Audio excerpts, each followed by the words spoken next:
नमस्ते दोस्तों, मेरा नाम नरेश है। मैं एक शराबी हूँ।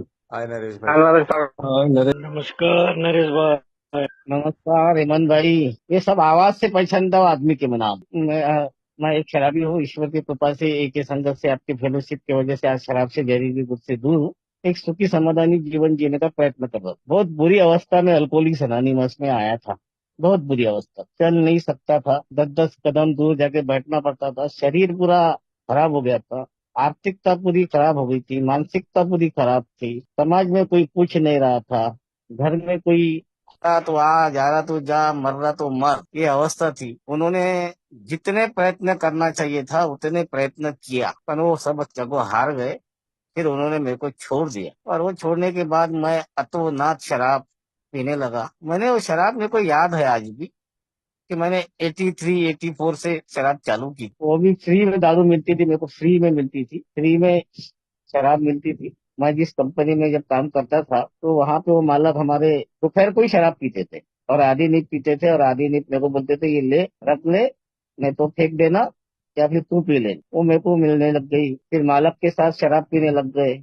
मालक के घर में जब 2-3 दिन के अंदर, हर दिन में 2-4 दोस्त आते थे उनके, वो उनके साथ शराब पीने लग गया। और बाद में धीरे धीरे वो मेरी शराब डेली, बियर बार में मैं 1.5 पैक 2 पैक पीने लगा। और चलता रहा, वो सिर्फ सोशल ड्रिंक का जैसी था, एकदम बढ़िया। मेरी वो नौकरी वहां से छूट गई। कहने मेरे को उसने बोला कि भैया, मैं एक अल्कोहलिक है ना, बहुत होशियार रहता, होशियार हो अल्कोहलिक, वो 2 जगह पैर रखने की कोशिश करता। 2 जगह मैं वहां काम भी कर रहा था, और उसी काम के संबंधित मैं अपने घर में कुछ सामान बना रहा था। तो सामान बनाते बनाते क्या होता है कि हमारे अगल बगल में ही हमारे विरोधक रहते हैं, और किसी विरोधक ने, या फिर उसको बोलेंगे गॉसिपर, गॉसिपिंग करने वाले रहते हैं, उसने मेरे मालक को बताया कि तुम्हारा जो आदमी है घर में काम करता है और यहाँ के गिराई के लेके जाता। फिर वो मालक ने मेरे को अच्छे से बिठाला सामने और बोल दिया कि तू घर में काम कर रहा बाबा, ठीक है, हमको खुशी है, पर 2 जगह पैर मत रख। बोले, एक तो तेरा खुद का काम देख ले तू, नहीं तो फिर वो काम बंद करके सीधा पूरा यहाँ काम दे। वो काम मेरा, जहाँ जहाँ मैं करता था ना सब जॉब, एक राजा वाली नौकरी थी, राजा नौकरी। मैं वो मालक के, 4 मालक के बाद 5वां मालक नहीं था वहाँ का, सब कुछ मेरे हाथ में था, और पैसे भी मेरे को वहां से मैं कमाई, ऊपर की कमाई भी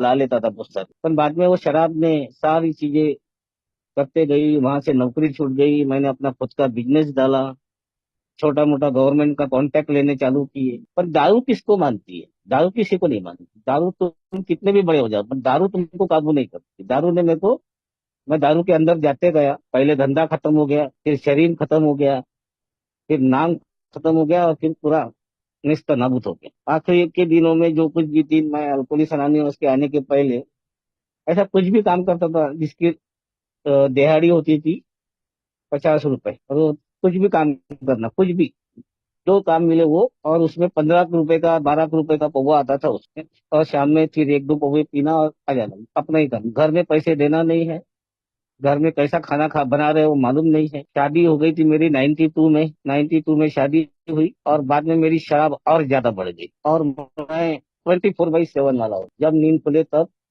पैटिया 4 बजे भी दारू पीने जाने के लिए डर लगी लगता था रात को। ये अवस्था आती गई, मेरे घर के लोग भी त्रस्त हो गए। माँ मेरी बहुत दुखी थी। मेरी माँ बोलती थी कि ये इतना होशियार लड़का, पर ये आदमी दारू से मान नहीं रहा। 1-2 साल के अंदर मेरे को उसने बाहर रख दी।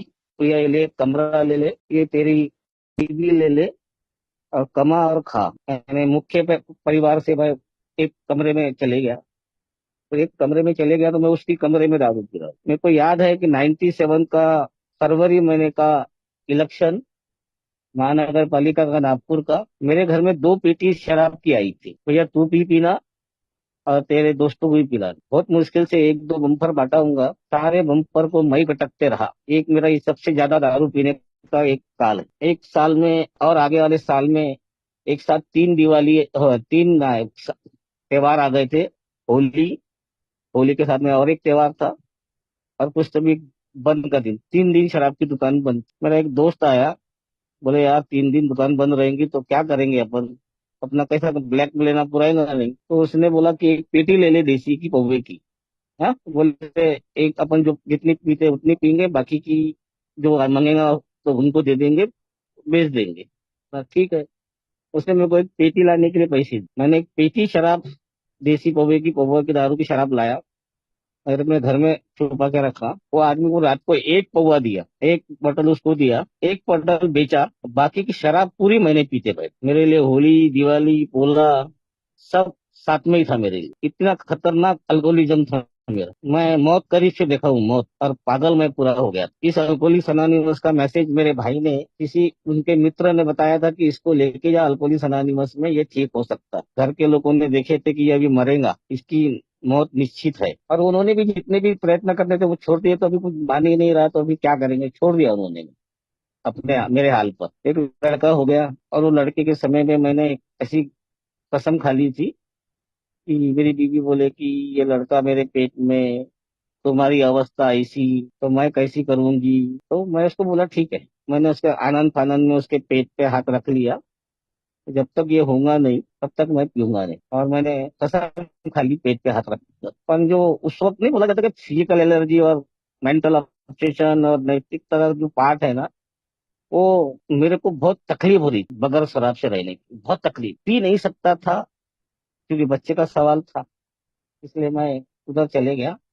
और बाद में डॉक्टर ने जो टाइम दिया था, उससे भी 4 दिन ज्यादा लग गए। और जिस दिन उसको हॉस्पिटल में भर्ती किए, 2 दिन हॉस्पिटल में भर्ती रही डिलीवरी वार्ड में। और वहां से जब उसको मेरी सांस आई रात के 11:30 बजे, ये लड़का हो गया बोले, मैंने कुछ नहीं देखा आगे नहीं पीछे। वो सामने में एक भट्टी है दवाखाने के, वहां जाके गट गट गट गट 2-3 नीप पिया, 2-3 नीप पार्सल लाया, और घर आके औंधा हो। मेरी माँ पूछती कि दवा खाने में 3 दिन से है, 4 दिन से है, तेरा कुछ खबर नहीं है।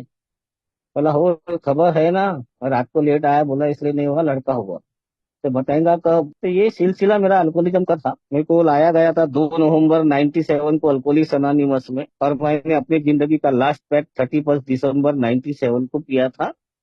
और 1 जनवरी से मैं अभी आज तक शराब से दूर। मेरा भी जब अल्कोहलिक्स अनोनिमस में आया और आया, मैंने प्रोग्राम ले लिया, ऐसा नहीं। मैं आया और शराब से दूर हो गया। और जो मेरा काम धंधा है, जो खत्म हो गया था पूरा, वो काम धंधा मेरा वाला चालू हो। उसी दिन से, जिस दिन मेरी सोबराइटी डेट है ना, उसी दिन का मेरा काम धंधा चालू हो गया। सारे मोहल्ले को मालूम था कि ये आदमी शराब पीता है, काम नहीं करता है, घर में इनके लोगों के चक्करे मारते हैं, ये काम नहीं करता, पीते पड़े रहता। फिर भी वो भाई ने, मेरे घर के बाजू वाले भाई ने मेरे को पैसे दी, 1500 रुपए। वो 1500 रुपए मैंने लिए बगैर, मेरे अंदर से एक आवाज आई कि एक नींद पिए तो कोई फर्क नहीं पड़े। फिर एक अंदर से दूसरी आवाज आई, जो मेरी अंतरात्मा की थी, कि नहीं नरेश, इस भाई का काम कर। और उस भाई ने मेरे को जो पैसे दिए, उसका जो मैंने काम किया, और मैंने वहां से मेरा नई दुकानदारी, नया काम और नई सोबराइटी चल पड़ी। और बाद में धीरे धीरे प्रोग्राम कैसा है, क्या बोल रही प्रोग्राम, 12 कदम, ये कुछ नहीं जानता था। और मैं सिर्फ ड्राई सोबराइटी थी, ड्राई सोबराइटी। शराब तो नहीं पी रहा हूँ, मीटिंग जा रहा हूँ, पाइनियर ग्रुप की मीटिंग जाता था। और 1-2 साल के बाद मैं, जब ये हमारे नागपुर में लोनारा रिट्रीट करके एक कार्यक्रम होता है, हर साल होता है, वहाँ उस कार्यक्रम में मैं दूसरे, पहले साल में नहीं, दूसरे साल में एक सज्जन मिला मेरे को। वो सज्जन बोले, मेरे पास कोई व्हीकल नहीं था, इसलिए बोले मैं तेरे को छोड़ देता घर पे। बोला ठीक है। तो सज्जन ने मेरे को पूछा कि तेरा स्पॉन्सर है क्या। बोला नहीं है। तो बोला पर मेरे को एक आदमी है नागपुर का, वो आदमी मेरे को बार बार मेरे को वो बोलता है कि मेरे को स्पॉन्सर बना ले, मेरे को स्पॉन्सर बना ले, स्पॉन्सर बनाना जरूरी है। तो वो आदमी को मेरे को बनाना नहीं था। वो आदमी को बनाना नहीं था, इसलिए उस इस आदमी को बताया कि मेरे को वो आदमी बहुत तंग कर रहा है स्पॉन्सर बनाने के लिए। ऐसा है क्या, बोले चल, बोले मेरे साथ गाड़ी पे बैठ। हाँ, उसके पास लेके गया, और उसने उसको बोलना कि, बोल उसको कि आज से मेरा स्पॉन्सर दिया है करके, जिसने मेरे को बिठा के लेके गया। वो अघोषित स्पॉन्सर हो गए मेरे। और बाद में मैं उनके साथ में थोड़ी बहुत चर्चा की, और कुछ चीजें मैंने, कुछ आंतरिक आंतरिक चीजें बताया कि मेरे घर के सामने मैं बोलो, या मेरे घर मोहल्ले में बोलो, एक लेडी मेरे तरफ दिख रही थी बहुत ज्यादा तरीके से। तो मैं उसको बताया, यार ये भाई मेरे को तरफ दिखती है, क्या है। तो उसने मुझे एक अभद्र भाषा से उसका उत्तर दिया, और मैंने उसको थोड़ी चीजें बता, गहराई वाली चीजें, बाई के बारे में गहराई वाली चीजें बता दिया। तो स्पॉन्सर, मैं एक बार पाइनियर ग्रुप का चेयरमैन बन गया था, तो उसने फिर वो इसी तरह भाषा में मेरे बारे में बात किया, तो फिर मैं उस स्पॉन्सर को छोड़ दिया।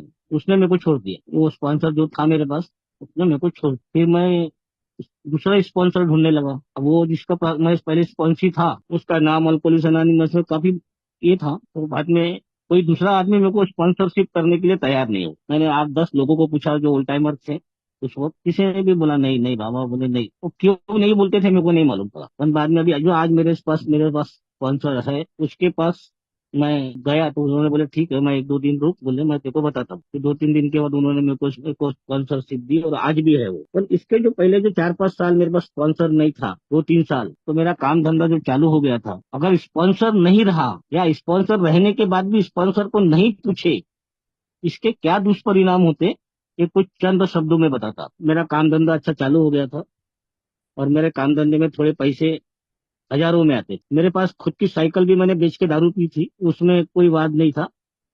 मैं एकदम लंग था, मेरे दिमाग में आया कि अपन एक स्कूटर खरीदना था। अब स्कूटर के लिए मैंने पैसे जमाया और जिस आदमी ने मेरे को इनिशियल पैसे मेरे भाई को बताया था कि इसको ये में लेके जा, वो व्यक्ति भी ए का मेंबर था, उसके पास गया, मेरे को एक स्कूटर दिला के दे दे बाबा, और तेरे को जानकारी है थोड़ी स्कूटर के बारे में। तो उसने बोला तेरे को स्कूटर की क्या गरज है। मैं बोला काम थोड़ा बढ़ रहा है तो मेरे को दूर दूर जाना पड़ता है, तो मेरे को साइकिल से नहीं जमता। उसने साफ भाषा में बोला जैसा चल रहा वैसा ही चलने दे, स्कूटर मत ले। बड़ा दुखी होके वापस आ गया और कुछ चंद दिनों में मैंने 1 साल की सोसाइटी में ही बोलो या 1-1.25 साल की सोसाइटी में मैंने नया शोरूम में स्कूटर खरीदा। अब उसकी बात नहीं माना मैंने और उसको पूछने भी नहीं गया। बाद में मैं उसके पास दोबारा गया कि यार मेरे को एक 50,000 रुपए की सीसी लिमिट दिला दे बैंक से, मेरा पास करंट अकाउंट है, मैं उसकी लिमिट दिला दे। फिर वो इतने जोर से झल्लाया कि तू क्यों कर्जा करने पे तुला हुआ है, जैसा चल रहा वैसा चलने दे, जैसा कमा रहा वैसा कमा, नहीं कमाने से अच्छा तो कुछ कमा रहा है, पर कर्जा मत कर। मैंने उसको बोला यार ये आदमी के पास कुछ भी पूछने जाओ तो ये बोलता कि मत करो, ये मत कर, वो मत कर, वो मत कर।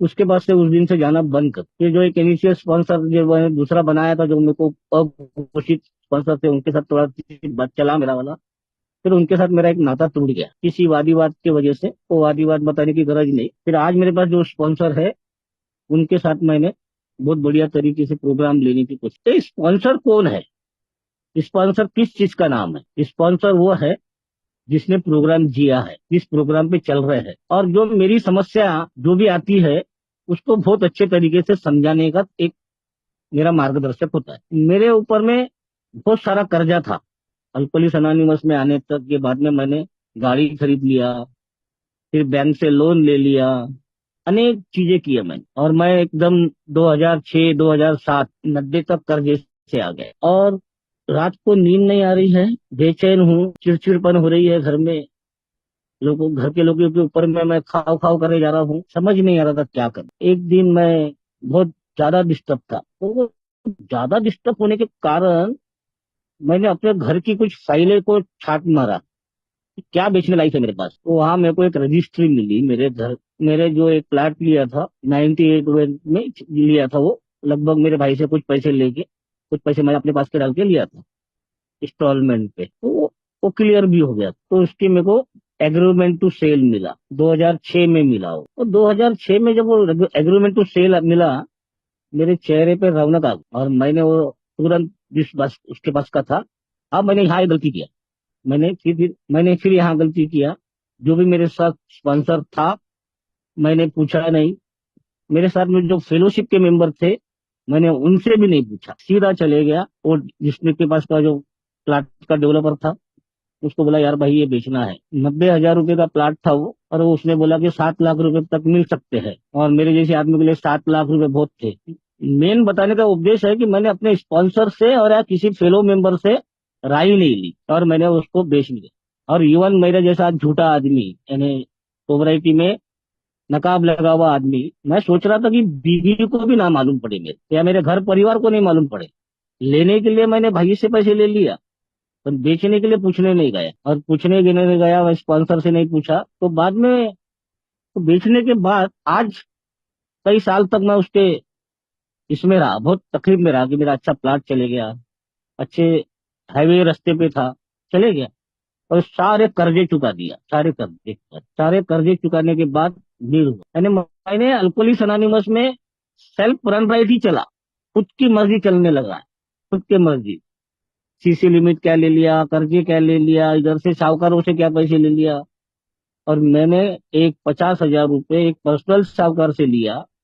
और क्या काय के लिए लिया, घर में टाइल्स लगा दी। उसके ब्याज का पैसा था 3%, 3%। और वो 3% से ब्याज दे रहा हूँ, इधर गाड़ी की इंस्टॉलमेंट दे रहा हूँ, इधर से सीसी लिमिट लिया हूँ, वो तकलीफ में आ गया, बहुत ऐसी तकलीफें की। मैंने अनेक गलतियां किया, अनेक गलतियां की, पर मैंने शराब नहीं किया। एक गलती नहीं किया। मेरे को सारी गलतियों की माफी मेरे को भगवान दे सकता, पर शराब पी लेता तो शायद मेरे को भगवान भी माफ नहीं। बाद में मेरे स्पॉन्सर के पास जब गया और मैंने उनको बताया कि मैं इतने चीजों से घिरा घिरा हूं, उसने बोला सबसे पहले तू पैसे पे काम कर, पैसे पे। स्पॉन्सर ने बोला पैसे पे काम कर, तेरा पैसा बहुत बड़ी कमजोरी है, दारू से ज्यादा पैसा तेरी कमजोरी है। तो शायद जल्द से वक्त से पहले ही भी लखपति बनना चाहता है, वक्त के पहले तू पैसे को हैंडल नहीं कर सक रहा। ये तुमको मनी मैनेजमेंट नहीं जमा। मैंने मनी मैनेजमेंट के ऊपर बहुत बढ़िया तरीके से काम किया, और मैंने अपनी एक डायरी मेंटेन किया। मेरे स्पॉन्सर ने बोला कि नरेश भाई, अपने रोज के खर्चे लिखो, कितने पैसे एडवांस आया, कितने का माल लाए, कितने के तुमने लोगों को दिए, वो लिखो। वो लिखने के बाद मैं करीब करीब 6 महीने के बाद जब पन्ने पलटा के देखा ना मैंने, तो उसमें मैंने एक चीज पहले मार्क किया, पेट्रोल। तो मैं करीब करीब 6 महीने में 3,000 रुपये का पेट्रोल भर दिया गाड़ी। तो इसमें तूने कमाया कितने था, मेरा स्पॉन्सर पूछता है, इसमें तूने कमाया कितने पैसे, कि सिर्फ शान दिखाने के लिए गाड़ी घुमाया था, दिखावापन के लिए तूने गाड़ी घुमाया था। बोले ये तेरे फजूल खर्चे हैं, टिक मार कर दिया मेरे स्पॉन्सर। तो ये सारी चीजें मेरी जिंदगी में स्पॉन्सर ने एक एक चीज के ऊपर मेरे को काम करवाया। मेरी जिंदगी में एक्स्ट्रा मैरिज अफेयर आया 2004 से लेके 2007 तक। मेरे स्पॉन्सर ने साफ भाषा में बोला कि नरेश भाई, कि तुम्हारे जो धंधे चालू है ना, वो धंधे में तुम कभी भी शराब पी सकते हो। अभी मैं जो पहले बताया, अब उसका डिटेल बता रहा हूँ। मैं मीटिंग में भी बैठा हूँ ना, तो उसके बारे में सोच, मैं कुछ काम पे भी जा रहा हूँ ना, तो उसके बारे में मेरा ध्यान नहीं था। मेरे को सिर्फ वो बाइक की तरफ ध्यान। और शाम जैसी हो गई तो एक ही चीज घूमती थी मेरे दिमाग, आज बुलाएंगी क्या, आज मेरे से मिलने बोलेंगी क्या, ये करेंगी क्या। मैं इसी उधर में शराब से दूर था 6, 7, 8 साल। पर बोला जाता ना, मैं एक व्यक्ति से मिला था। एक व्यक्ति हमारे बाहर गांव से आया था। उस आदमी ने मेरे को मेरी आंखें खोल दी। उसने मेरे को फोन किया, भैया मेरे को मीटिंग करना है, मैं ये फलाने फलाने गांव से इधर से आया हूँ, सिटी से, तो मेरे को इधर मीटिंग करना है। मैं उसको मीटिंग 2, 3 दिन लेके गया, और बाद में उसको पूछा, जब जब वो इसको मीटिंग लेके गया, जब जब उसको बोला भैया शेयरिंग करो, मैं चेयरमैन को बोलता था कि भैया बाहर गांव से आए, आप इनको शेयरिंग देना। पर वो आदमी ने नहीं किया, तीनों बार शेयरिंग। फिर मेरे को भी दिमाग में आया, खराब आया, कि पूछा उसको, मतलब कितने दिन से सोबर है आप शेयरिंग क्यों नहीं कर रहे। तो उसने जो चीजें बताया था, तो मेरे पैर के नीचे की जमीन खसक गई। बोले मैं 22.5 साल से सोबर था, अभी मैं 90 दिन से दूर हूँ। अच्छे गवर्नमेंट ऑफिस में था, बड़े अच्छे पोस्ट पे था। और मैंने बोला, उसको पूछा कारण क्या था वापस जाने का, 22 साल के बाद, 22.5 साल के बाद क्या कारण था भाई। बोले वही गलती थी कि मैंने मेरे स्पॉन्सर के टच में नहीं था। मेरा स्पॉन्सर के अगर टच में रहता तो ये गलती नहीं होती। बोले स्पॉन्सर के टच में नहीं था, ठीक है, पर ये वजह क्या थी। वजह तो वजह दो ही चीज थी। मैं कुछ जगहों पे जुआ खेलने जाता था, और जुए में मैं पैसे हार गया, और जो मेरी एक्स्ट्रा मैरिज अफेयर वाली बाई थी, उससे मैंने कुछ पैसे लिया, और वो जुए का कर्जा चुकाने के लिए। और वो बाई ने, एक्स्ट्रा मैरिज वाली बाई, बाहर में रखी हुई बाई, उसने इतनी तकलीफ दी बोले मेरे को, कि मैं सहन नहीं कर सका। जब मर्जी जब बुलाना, नहीं नहीं, उसको नहीं तोड़ता तो मेरा घर टूटता, और उसके पैसे नहीं देते तो मेरी पूरी बदनामी होती। ये सब डर डर के वजह से। बोला स्पॉन्सर से नहीं पूछे। बोले यही तो गलती किया मैंने, कि मैंने अपने स्पॉन्सर से चर्चा नहीं किया। अरे स्पॉन्सर कोई भगवान नहीं है भाई। स्पॉन्सर को अपनी जिंदगी की रियलिटी बताना है, और वो उसके ऊपर से अपने को मार्ग बताएंगे कि तू ये जो धंधे कर रहा है ना, वो कैसे है करके, तेरे रास्ते किधर जाने वाले हैं, वो बताने वाला स्पॉन्सर है। स्पॉन्सर है मेरे को 12 कदमों के ऊपर में काम करवाने वाला स्पॉन्सर, प्रोग्राम कराने वाला स्पॉन्सर होना चाहिए। मेरे को चौथे कदम पर मेरी बात को एनानिमिटी रखना चाहिए, उसने पूरी पूरी मेरी बात को गुप्तता से रखना चाहिए। चौथा कदम लिखते वक्त उसने अपने को सारी चीजें समझा के बताना चाहिए, और समय समय पे उससे अपन ने मार्गदर्शन लेना चाहिए। वो मार्गदर्शक है हमारा, हमारा कोई गॉडफादर नहीं है वो, या गॉडफादर भी होगा तो हमारा कोई पिताजी नहीं है वो। उससे डरने की जरूरत नहीं है, उसको छुपाने की जरूरत नहीं है। उसके सामने अगर मैं नंगा नहीं हुआ तो मैं शराब पी के नंगा हो जाऊंगा। तो ये चीजें मेरे को मेरे स्पॉन्सर ने सिखाई। अब रही बात, धीरे धीरे क्या हो गया कि मेरे पास मेरी सोब्राइटी बढ़ी, मेरे पास 500 आए, मैं किसी का स्पॉन्सर बना। तो मेरे पास में जब वो अभी लॉकडाउन था ना, वो 5 लड़के लोग को थे, 5 मेंबर थे, जिनकी सोब्राइटी 3 साल, 2 साल, 1 साल, किसी की 6 महीने। उनके साथ बैठकर हम लोगों ने आपस में पहले चर्चा की कि चौथा कदम क्या है, चौथे कदम को अपने कैसा लिखना चाहिए, ये लिखना चाहिए, सारी चर्चा। और एक दिन जिस दिन वो जब वो 5वां कदम लेने के लिए जब जब वो आते थे मेरे पास, आए थे, तो उस दिन मैंने अपने स्पॉन्सर को भी बुला लिया और बोले तुम बात करो, मैं इधर ही हूँ। कुछ खाना वाना भी रखा था मैंने छोटा सा घर पे। तो बोले मैं यहाँ हूँ, आप अपनी चर्चा कर लो। कोई नए लोग हैं, बोले मेरे सामने नहीं कुछ बोलेंगे। उन्होंने जो चीजें मेरे को बताई, मैंने उनकी जो सुनी, जो किताबें लाया उन्होंने लिख के लाया था, उसमें से एक जो बंदा है उसकी लैंगिकता की समस्या थी। और बोले अभी उसको मैं अभी दूर हूँ। तो उसने मेरे को एक सवाल पूछा। मैं बोले मैं लोगों के घर में काम करने जाता हूँ। उसका जो भी काम था, मैं इस बंगले से निकल के दूसरे बंगले में, दूसरे बंगले से निकल के तीसरे बंगले में, मैंने ये अभी इसमें से मैं लैंगिकता से, मैं जो मेरी एक्स्ट्रा मैरिज अफेयर था या मैं कोई तो भी मेरे साथ में बाई थी, तो मैंने एक मार दो टुकड़े करके मैं निकल गया, बोले बाहर वहां। बोला ठीक है, तो अभी प्रॉब्लम क्या है? तो उसने जो प्रॉब्लम बताया था, मैं उसका स्पॉन्सर था, तो मैं उसको मेरे को उसने बताया कि एकांती बंगले पर किसी आगे से मेरे को किसी ने ऑफर किया तो मैंने क्या करना चाहिए। तो मैंने उसको बोला तू आगे से ऑफर वाली चीज को उपभोग लेगा, यानी उसका तू यूज कर लेगा, पर तू किसी दूसरे बंगले पे जाएगा तो तू ऐसी अपेक्षा रखेगा, और वो अपेक्षा रखेगा तो तेरी मानसिकता खराब होगी और तू दारू की तरफ जा सकता है। तो ऐसी अपेक्षा रखी मत कि कोई देंगे और मैं ऐसा कुछ लूंगा, संभोग करूंगा और मैं अपनी तीव्रता पूरी करूंगा। बस तेरे अपने घर में तेरी अपनी बीवी है, उसी का चित्र लगा ले साले को, जो देखो बहुत पसंद आ रही है उसी का चित्र लगा के कर ले। देखो श्रीदेवी लग रही है तो श्रीदेवी का लगा ले। कोई देखो कोई अच्छी घर में बंगले की अच्छी बाई दिख रही तो उसका लगा। पर उसका आनंद तू घर में ही ले।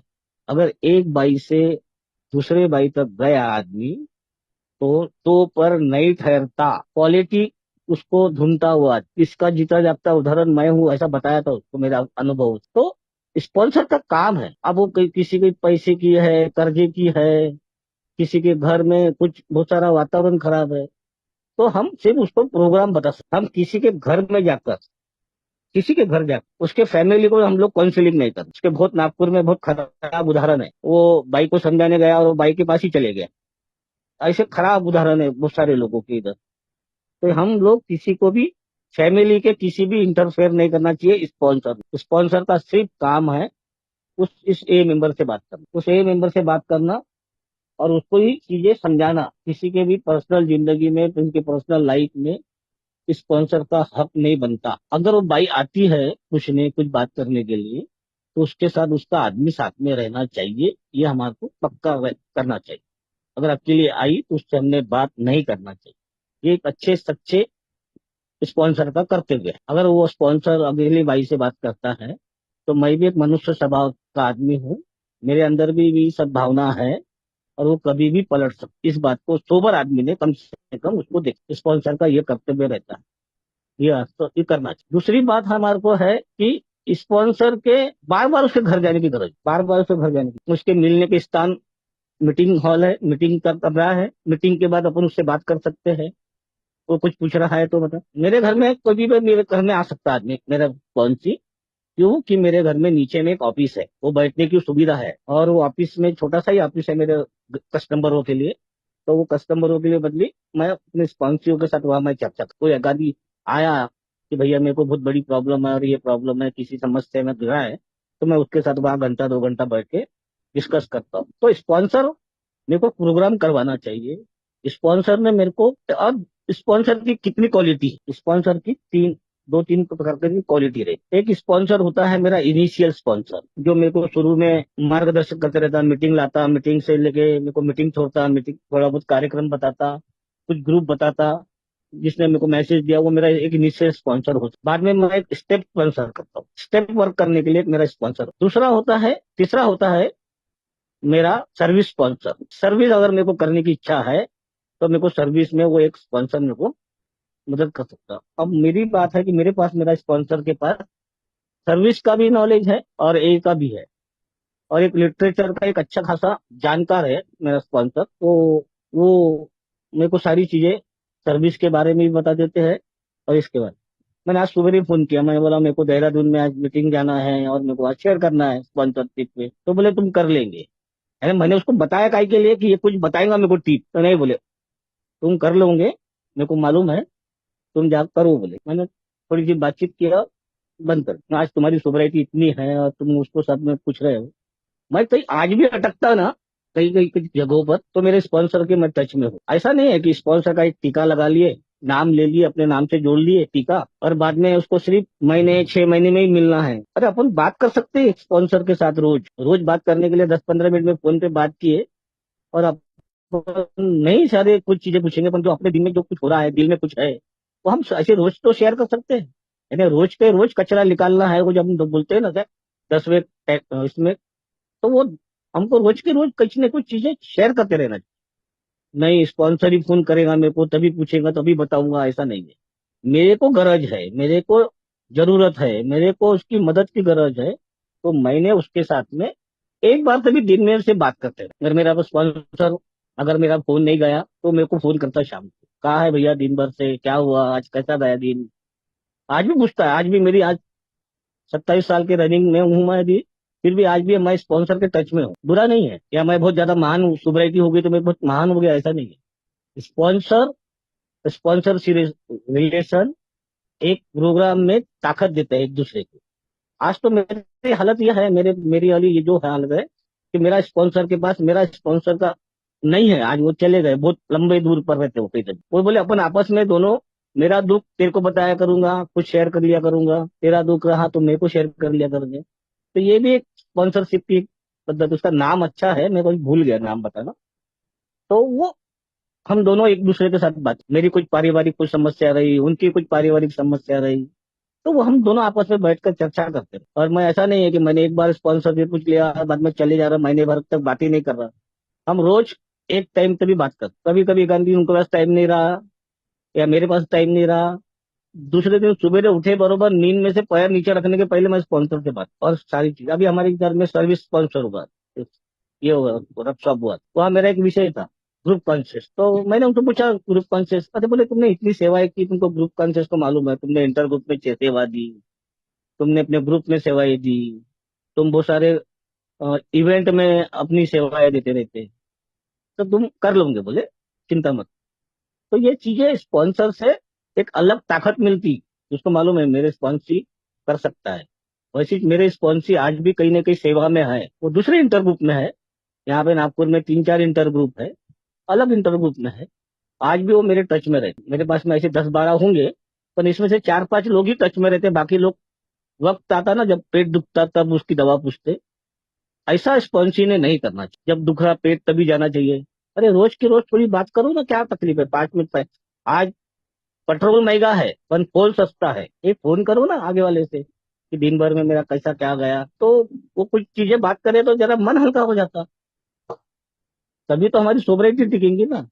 जैसा भी एक भाई ने जब भी बोला सुबह, जब भी आए बराबर, जैसा उन्होंने शेयरिंग किया कि मैं मेरे स्पॉन्सर से नहीं मिलता हूँ, मैं स्लीप हो गया हूँ। अरे भैया जब तक तो मैं कुछ चीजें पूछूंगा नहीं, मैं अपनी समस्या बताऊंगा नहीं, मैं कहीं झुकूंगा नहीं, तो मैं टिकूंगा कहाँ। मेरे को टिकना है तो मेरे को इस कार्यक्रम पे समय समय से मेरे स्पॉन्सर के साथ टच में रहना। स्पॉन्सर स्पॉन्सरशिप का रिलेशन एक बहुत गहरा रिलेशन रहता है, क्योंकि हमको इस बात का भी डर नहीं लगना चाहिए कि इसने के सामने मैंने सारी जिंदगी की कहानी शेयर कर दिया तो ये किसी को बताएगा क्या। और बाद में मेरे स्पॉन्सर ने बोला कि ऐसा डर रखना मत, और बताऊंगा भी तो क्या बताऊंगा, जो तूने किया है, जो तूने नहीं किया और वो बताऊंगा, तो फिर मैं गलत हूँ, क्या बताऊंगा। ज्यादा तेरे उदाहरण दूंगा किसी को कि देख ये आदमी ऐसा ऐसा किया और ये आदमी आज ऐसा ऐसा है, तो उसको उदाहरण देने में क्या तकलीफ है, तो बताऊंगा कोई तकलीफ नहीं। अपन जानबूझ के जा रहे हैं कि अरे ये आदमी तो ये बाई बाज वाला आदमी है और ये है वो है, गलत